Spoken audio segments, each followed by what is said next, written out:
My name is Kefka. I'm assistant professor of animal science here at the school, and I'm moderating the session, so that means I don't have to say too much. But the session is a pasture irrigation and livestock watering system, and this becomes really critical for the livestock producers.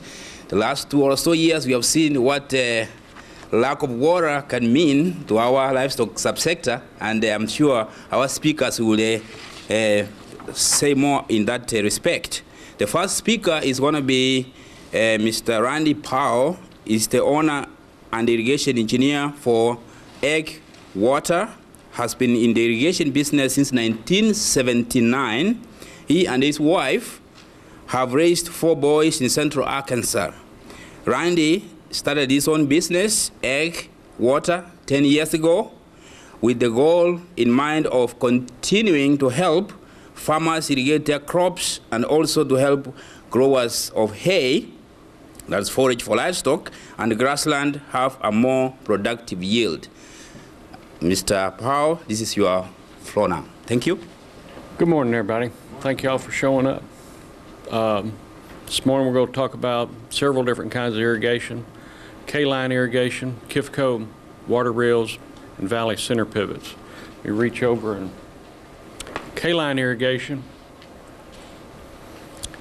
has been in the U.S. since about 2005. It was started in New Zealand by a dairyman, and he needed a product to water his pasture and hay ground. And after trial and error, he came up with the idea, and he walked into a plastics company in New Zealand and asked them what it cost to make a mold for what we'd call a bucket. He called it a pod in New Zealand. They weren't too interested in spending the time on making a mold, so they gave him a price. He says that sounds good to him.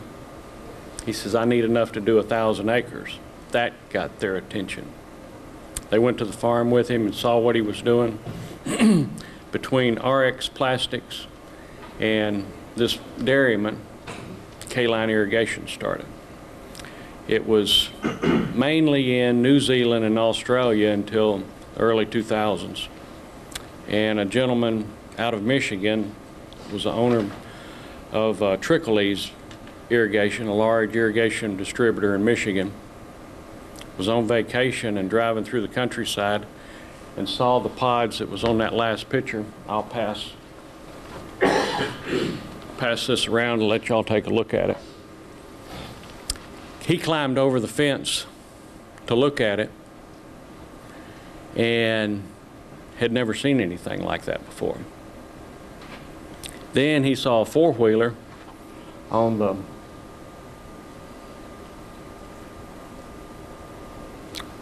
the other side of the pasture, moving these pods around and these lines, and he really got interested because it virtually took the old technology of aluminum pipe with sprinklers on it and put it on a polyethylene line with what we'd call buckets to protect the sprinkler. He talked to the gentleman that was moving the lines, and he pursued RX Plastics and the dairyman, and he brought it to the U.S., and he's now the North American distributor. The technology that they've used has really been around a long time. There's nothing new about the sprinklers or polyethylene or the stainless steel bolts that bolt it all together. Nobody had just ever done it before because it's not John Deere green, and it's not Case IH red, and it doesn't burn 8 gallons of fuel, and it doesn't need a computer and 5 technicians to keep it running. It was built by somebody that needed to water. Very, very simple. The main reason why we should use K-line irrigation is it's a very cost-efficient way to water pasture. It's very flexible in the product itself, but it can also be used in all shapes, sizes of fields. We've got it watering from 2 acres to 500 acres. The dairyman that, and I'll show a short video here in a little bit, the dairyman is using it on about 1,000 acres of his own, one 300-acre section and one 250-acre section. The benefit of K-line, you don't have to move fences. You can work it into your own pasture and paddocks, hay ground, where with other products we sell, a lot of times that has to be moved for center pivots and water reels. Do they take those up in the winter? They leave them out. Usually they're pulled up beside the fence rows to be out of the way. They leave them in the pasture? They leave them in the pasture, yes, ma'am. If they do take them up, the largest trailer you have, putting them on it and putting them in a figure eight to move them to a separate pasture, but most of the time they're stored in the field. That picture there shows how the irregular, that line starts down there at that end and it comes up to here and then it turns over to work that property line. And it's actually shifted from one end to the other, and a video will show you better what they're doing with it in just a minute.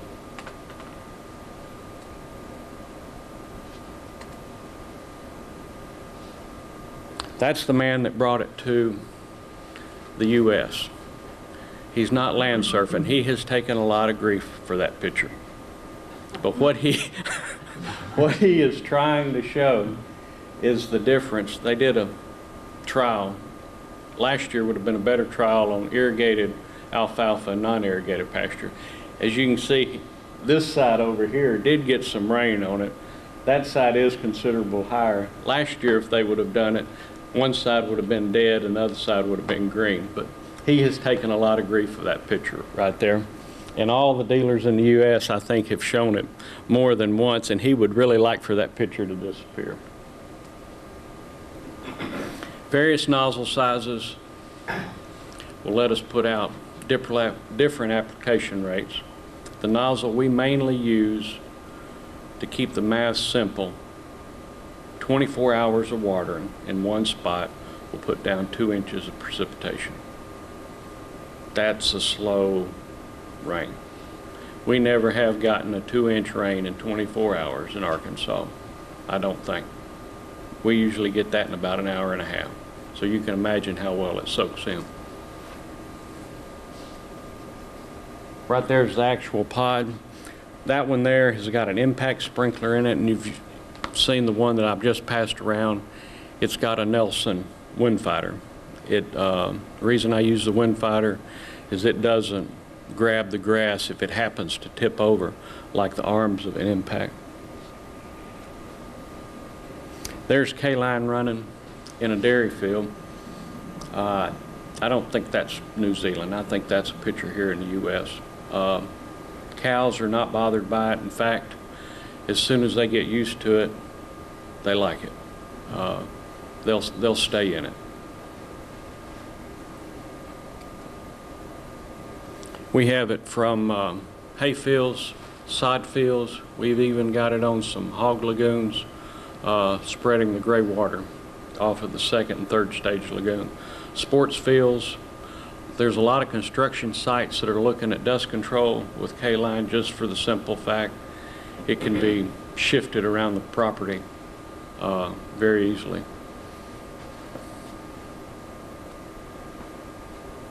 The K-line system will work in corners for center pivots and irregular shaped fields that traditional irrigation's not reaching. It's, as you can see, it's nothing technical about it. It's a very simple, low maintenance product. When I went to their first meeting when they came to the U.S., it was 2005. I was sitting in the back of the room during the presentation like any good Baptist, and I was just shaking my head in amazement. I couldn't believe that somebody had come up with this product as simple as it was.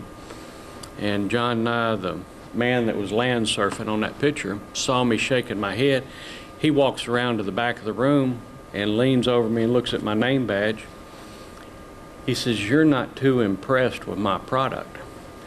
I says, "No, sir, just the opposite." I says, "I feel like a fool." I says, "I've been doing this all my life, and you're not doing anything new, you're just doing it a new way. And he sat down and he told me the story of how he found it in New Zealand, and he said he felt the same way. It's simple. It doesn't have a computer on it. It doesn't have any grease zerks on it. It doesn't have two diesel engines on it. It's simple. And it amazed both of us. And it does everybody that sees it for the first time. The lowest maintenance, like I said earlier, way to irrigate. Here's a picture of them shifting it. That's, I think this picture's in Oregon. And there he is shifting it while it's running.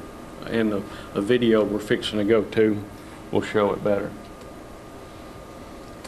It does save time in irrigating. It's moved once a day.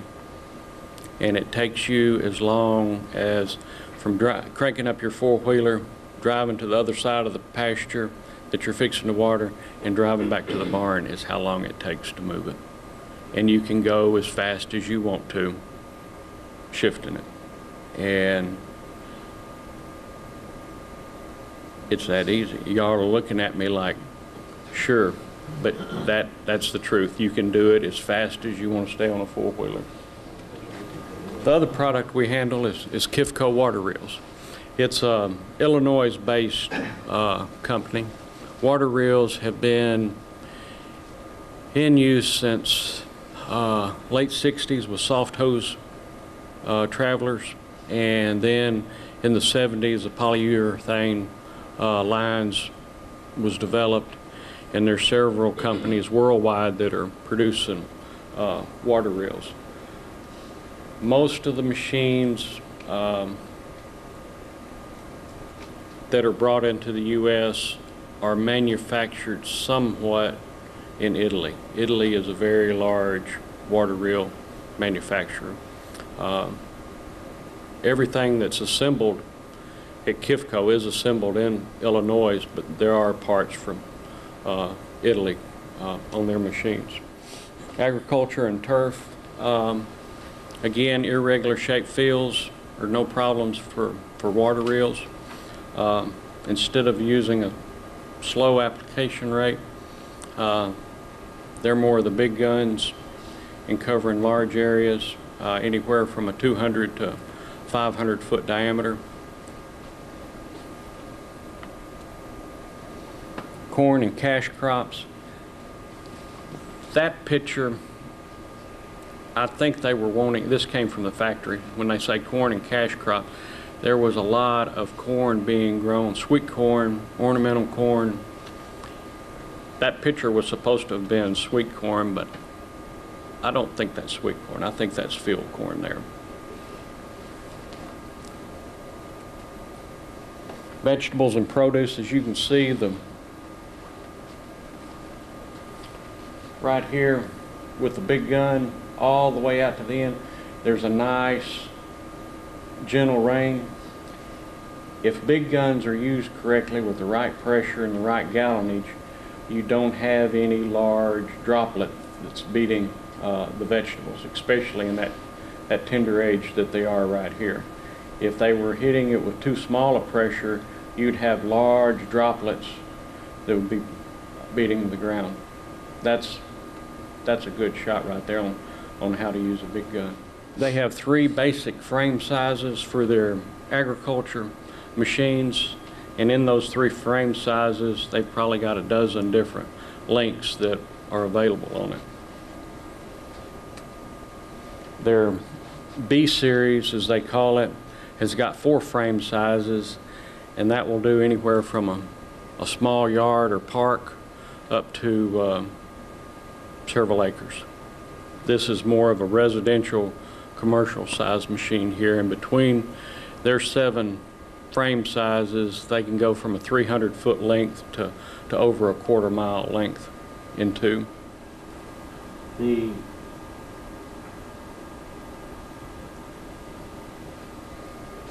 If you've flown at all, you've seen green circles on the ground. Those are center pivots. That particular shot right there came from the factory. It's either a large valley that's been put into center pivot irrigation in Russia, or it's in the southwest on Indian reservation. And I don't know which shot it is, but both places have got a shot similar to that. Each circle is roughly 120 acres. This is a picture of a valley center pivot that we had here in Arkansas on a rice demonstration. There's been quite a bit of interest the last few years on growing rice under pivots, less pumping cost, and using our water more wisely. There's a picture of a center pivots in the southwest. These are tomatoes, and they're harvesting tomatoes and leaving rows where the valley pivot track will go for their crates and their trucks to get in between the tomatoes to harvest them. Right there's some Arkansas corn. As you can see that some of those tassels are up taller than the pivot, and that pipeline right there is 12 foot off the ground. That was some tall corn. We have irrigation for anybody. Can anybody tell me what that picture is?